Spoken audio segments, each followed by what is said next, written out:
ただきます。うん。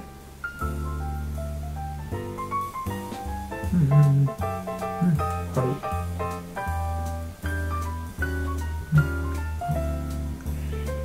甘じょっぱい。甘じょっぱい。桜塩漬け甘じょっぱい。昨日ね、おとついかお花見の動画確認したんやんか。じゃあもう私車酔いで見えんかった。動画酔い？一眼の方。おーってなった。なかなかあれね、やっぱり蕎麦屋さんみたいなやつ欲しいな。岡町？っていうカメラのやつ。シンバル。そう、シンバル欲しい。岡町のシンバルですね。めっちゃブルンブルン揺れるやろ。欲しいなって。俺だって後部座席から撮ったからさ、こんな前に突き出しない一生懸命撮ってるよ。ありがとう。は